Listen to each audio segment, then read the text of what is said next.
हम अपने इस मुल्क को उस जगह पे लेके जाएं जहां से फिर वापसी की कोई सूरत हाल ना हो। इसलिए मैंने ये पैगाम दिया है कि मोदी के साथ इस जंग के अंदर अगर पाकिस्तान बैनुल-अक़वामी तौर पे उभरा है तो उसका हमने फ़ायदा उठाना है, और वो फ़ायदा अवामी तायीद से होता है। मुझे NDU में लोगों ने पढ़ाया कि नेशनल सिक्योरिटी में जो एलिमेंट है उसके सबसे पहले है आबादी। 90% आबादी इमरान खान उनके दिलों पे हुकूमत कर रहा है।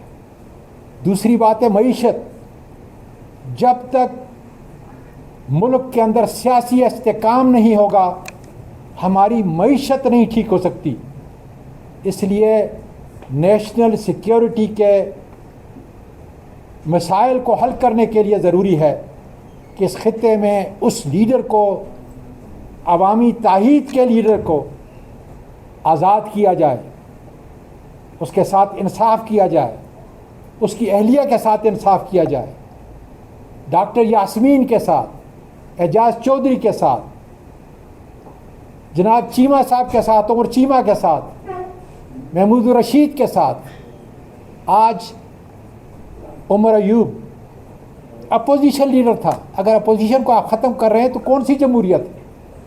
आज शिबली फराज अपोजिशन लीडर है सेनेट के अंदर, कितना बड़ा कद है। लेकिन अगर आप उसको डिस्क्वालीफाई करते हैं इस भोंडे तरीके से तो आप क्या तोको करते हैं? अहमद बचर साहब पंजाब से, उसके साथ 4 MPO को आप डिस्क्वालीफाई करते हैं। उमर अयूब के साथ 10 हमारे MNAs को डिस्क्वालीफाई करते हैं। ये अच्छा मैसेज नहीं है। खुदारा इस मुल्क में जमहूरियत की असास के लिए, कानून की हुक्मरानी के लिए, आइन की हुक्मरानी के लिए हम सबको इकट्ठा होकर अपने उस लीडर को बाइज्जत तौर पर अपने साथ लाना होगा, तभी पाकिस्तान आगे बढ़ेगा। हमारे लिए बड़े इंटरनेशनल चैलेंजेस हैं, इस खत्ते के अंदर चैलेंजेस हैं, उसको हल करने का वाहिद तरीका इमरान खान हमारे दरमियान में होगा तो इंशाअल्लाह ताला मेरा पाकिस्तान आगे बढ़ेगा। बहुत शुक्रिया। अभी बिल्कुल मैं हाउस के अंदर मौका नहीं मिला। जिस तरह ये छुई में अपोजिशन थी वैसी ये छुई हुई हुकूमत भी है। इतने इनके अंदर इतना थोड़ा सा भी सब्र नहीं है और इस सारी चीज़ों पर ये कब्ज़ा चाहते हैं और अवाम कहीं और वोट देता है और ये काबिज़ होके बैठे हुए। आज जो ये हुआ है, जो सेनेटर शिबली फराज जो कि leader of the opposition senate में, और सेनेटर एजाज चौधरी, और वहाँ पर नेशनल असम्बली में उमर अयूब साहब, इसी तरह पंजाब असम्बली में अपोजिशन लीडर बचड़ साहब, और हमारी रिकॉर्ड ख़वातीन जिनको सज़ाएँ दी गई हैं। ये आपका अनप्रेसिडेंटेड है। इतनी बड़ी तादाद में ख़वातीन को किसी पार्टी की सज़ाएँ दी गई हों और जिस पॉलिटिकल विक्टिमाइजेशन का इमरान खान को निशाना बनाया जा रहा है, ये कहाँ से शुरू हुआ? ये सारे लोग रिकॉर्ड वोट लेकर आए हैं अवाम के। आप चेक तो करें ज़रा, रिकॉर्ड चेक करें कितने कितने वोट लिए इन्होंने। अवाम ने भरपूर तायद की है।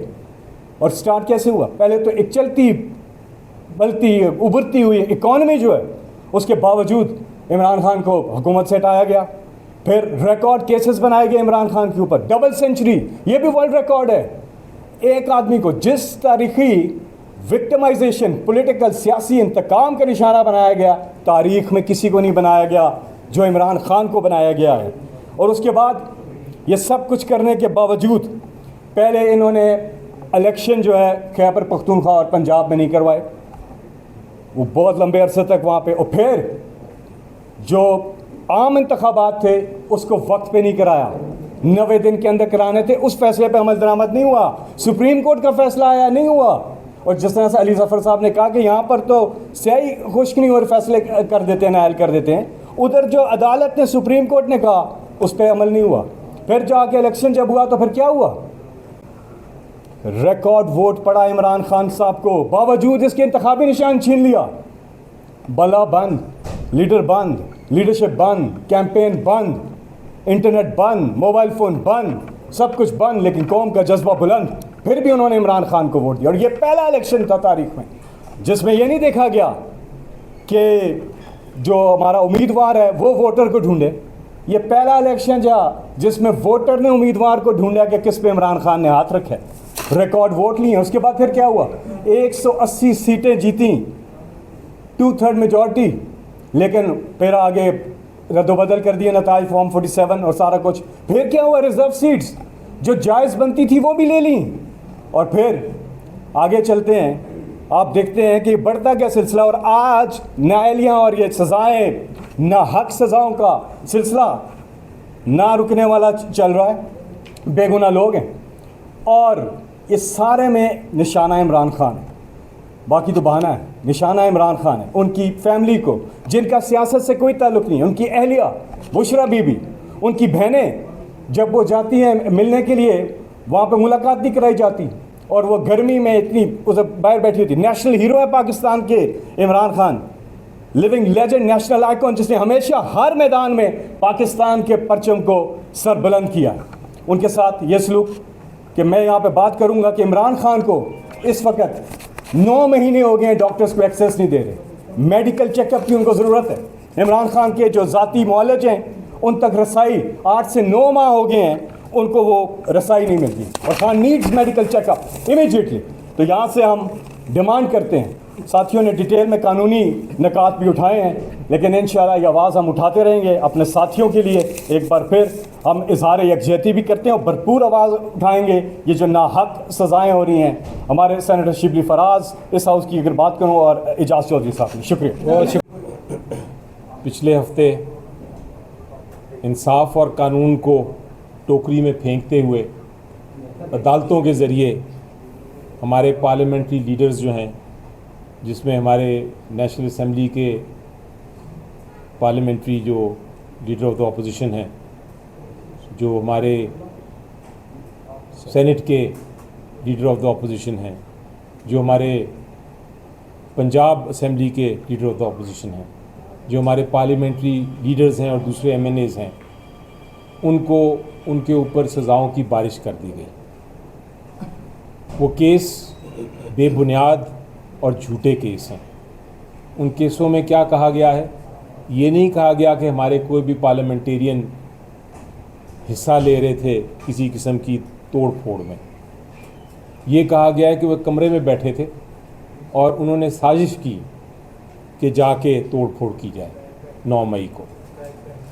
और इस चीज़ की गवाही कौन दे रहे हैं, 2 पुलिसमैन, जो पुलिस वाले कमरे में बैठ के कहते हैं कि हम छुपे हुए थे ज़मान पार्क में। ये सारी गवाही है जिसके ऊपर सज़ाएं हुई हैं 10-10 साल की।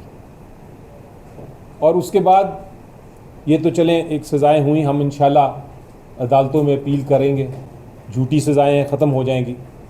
लेकिन उसके साथ जो जल्दबाजी की गई वो हमारी इलेक्शन कमीशन ऑफ पाकिस्तान ने की। इलेक्शन कमीशन ऑफ पाकिस्तान जो है ये एक आज़ाद समझा जाता है कि एक आज़ाद होगा इदारा, लेकिन उन्होंने क्या किया, और मैंने आज सेनेट की स्पीच में भी दोहराया कि वो अनफेयर लोग हैं, वो आज़ाद नहीं रहे। उन्होंने क्या किया, उन्होंने अभी स्याही जो थी उस जजमेंट पे, उन फैसलों पे अभी सूखी भी नहीं थी, तो उन्होंने इलेक्शन कमीशन ऑफ पाकिस्तान ने हमारे जो पार्लियामेंटेरियंस थे उनको नाअहल करार दे दिया। जबकि आइन और कानून क्या कहता है, आइन ये कहता है, आर्टिकल 63 है आइन का, वो बड़ा वाज़ेह तौर पे ये कहता है, और उसकी तशरीह भी बार बार हमारी अदालत उज़्मा ने की है। वो ये कहता है कि अगर आपके ख़िलाफ़ कोई केस हो और कोई सज़ा हो जाए, जब तक वो सज़ा फ़ाइनल नहीं होगी, यानी जब तक उसकी अपील का फ़ैसला नहीं हो जाएगा और जब तक सुप्रीम कोर्ट तक अगर मामला जाता है, सुप्रीम कोर्ट अपना फ़ाइनल वर्डिक्ट नहीं दे देता, फ़ाइनल फ़ैसला नहीं दे देता, तब तक इलेक्शन कमीशन ऑफ पाकिस्तान किसी को डिस्क्वालीफाई, किसी को नाअहल नहीं कर सकता। लेकिन इलेक्शन कमीशन ऑफ पाकिस्तान ने इंतज़ार ही नहीं किया। जिस दिन ट्रायल कोर्ट ने जजमेंट अनाउंस किया, भी अपीलें भी नहीं फाइल हुई थी, तो साथ ही डिस्क्वालीफाई कर दिया। इसका मतलब है कि ये इंसाफ नहीं है। ये जो तेज़ी से काम हो रहा है, जल्दबाजी पे काम हो रहा है, ये एक स्कीम के तहत है, और स्कीम ये है कि अपोजिशन को ख़त्म किया जाए। स्कीम ये है कि जो अच्छे बोलने वाले हैं और जिनकी लोग बातें सुनते हैं वो इस ऐवान में ना बैठ सकें। मैंने आज अपनी स्पीच में भी कहा कि कैसा ऐवान है जिसके अंदर अपोजिशन ही ना हो। वो तो एक कोरस है जो कि सिर्फ एक ही गाना बजा सकता है, ना मुखालफत हो, ना चैलेंज हो, ना बहस हो। ये चाहते हैं इस किस्म का पार्लियामेंट, ये इनका इरादा है, और ये अदालतों को इस्तेमाल कर रहे हैं। अदालतों के फ़ैसलों के ज़रिए जब अवाम के दिलों से नहीं निकाल सके पीटीआई को, जब अवाम के दिलों से नहीं निकाल सके इमरान खान साहब को, तो इन्होंने ये हरबा इस्तेमाल किया है कि इनको सज़ाएँ दो और इनको पार्लियामेंट से बाहर निकाल दो। तो मैं आपसे वादा करता हूँ, अपने सारे कॉलीग के बिहाफ पे आपसे वादा करता हूँ, पीटीआई के बिहाफ पे वादा करता हूँ, इमरान खान साहब के कहने पे वादा करता हूँ, और वादा ये है कि चाहे हम इस ऐवान में, चाहे सेनेट में, चाहे पार्लियामेंट में, चाहे सड़कों पे, चाहे लोगों के दिल में, हम इस अपोजिशन को ज़िंदा रखेंगे। हम बोलेंगे, हम बहस करेंगे, हम मुखालफत करेंगे, हम सच्चाई बताएंगे, हम एक्सपोज करेंगे इस हुकूमत की गलतियों को, और हम डटे रहेंगे। और मैंने पैगाम भी दिया है आज, और मैं इस आपके चैनल्स के ज़रिए भी पैगाम देता हूँ कि पाकिस्तान की हिकमत ये कहती है कि आप जो करोगे वही आप, उसी किस्म का आपके साथ सलूक होगा।